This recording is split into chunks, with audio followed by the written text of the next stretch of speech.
Sriram Dubbaka municipality ఎన్నికల్లో BJP party తరపు నుండి మొదటి వార్డు దుబ్బాక అభ్యర్థిగా పోటీ చేస్తున్నా.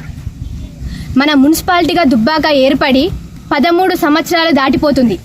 అయినా మన ఒకటి వార్డు మల్లయ్యపల్లె ఇంకా అభివృద్ధి కాలే. అది మన అందరికీ తెలుసు. మన ఊరిలో, మన దుబ్బాక మున్సిపాలిటీ ఊరిలో మనకేమేం సమస్యలు ఉన్నాయి అవన్నీ మీ అందరికీ తెలుసు. మన యువత ముందుకొచ్చింది. మన దుబ్బాక మున్సిపాలిటీ ఎన్నికల్లో గత పోయిన సంవత్సరాలు చూసినాం. మనం ముందున్న తరాలను చూసినాం. వాళ్ళు మన అభివృద్ధి చేయలే, దుబ్బాకను అభివృద్ధి చేయలే. మనం అభివృద్ధి చేసుకుందాం. మన బీజేపీ భారతీయ జనతా పార్టీ నుండి ముందుకొచ్చి నాకు అవకాశం ఇచ్చిన మన రగన్న గారు చిన్న వయసులో, అతి చిన్న వయసులో నాకు అవకాశం ఇచ్చినాడు. ఎందుకు అంటే మీ ఊరిని నువ్వు అభివృద్ధి చేసుకో అనే ఒక ఉద్దేశంతో ముందుకొచ్చిన నేను.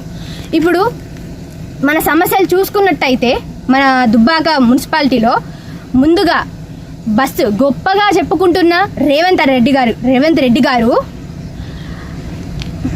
గొప్పగా చెప్పుకుంటారు. రెడ్డి అన్న గారు బస్సు ఫ్రీ అని. కానీ మా మొదటి వార్డు దుబ్బాక మల్లయ్యపల్లి మాకు బస్సు లేదు. పేరుకే మన మున్సిపాలిటీ, కానీ మాకు బస్సు లేదు. రెండోది మా మల్లయ్యపల్లి అంటే మల్లన్న గుట్టలు, కానీ మాకు అక్కడికి రోడ్ లేదు.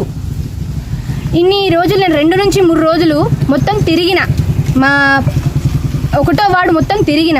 అందులో నేను చూసింది మాకు డ్రైనేజీ సమస్యలు ఉన్నాయి, ఇంకొకటి రోడ్ల సమస్యలు ఉన్నాయి, వీధి లైట్లు లేవు, నీరు సమస్యలు ఉన్నాయి. ఇన్ని సమస్యలు ఉన్నాయి మాకు. కానీ మాది మున్సిపాలిటీ అంటే పట్టణం. మనం అభివృద్ధి చేసుకోవాలి, కనీస అవసరాలు ఉండాలి, కానీ మాకు లేవు. మెయిన్గా మున్సిపాలిటీలో ఉండాల్సినవి నీళ్లు, డ్రైనేజీలు మంచిగా ఉండాలి. మూడవది వీధి లైట్లు, రోడ్లు, ఇవన్నీ పరిశుభ్రంగా ఉండాలి, మంచిగా ఉండాలి. కానీ మరి దుబ్బాకనే మున్సిపాలిటీ, కానీ మాకు ఏది లేదు.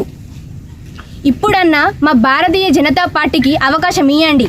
ముందుగా మీరు బీఆర్ఎస్ పార్టీకి ఇచ్చినారు, రెండోది కాంగ్రెస్ కూడా ఇచ్చినారు. ఇప్పుడు మా భారతీయ జనతా పార్టీ ఇవ్వండి. యువతల ముందుకు వచ్చినాం. యువకులందరూ మేల్కోవాలి, ముందుకు రావాలి. వచ్చి మన మొదటి వార్డు దుబ్బాక మల్లయ్యపల్లె మనం అభివృద్ధి చేసుకోవాలి, ముందుకు నడవాలి. అందరికీ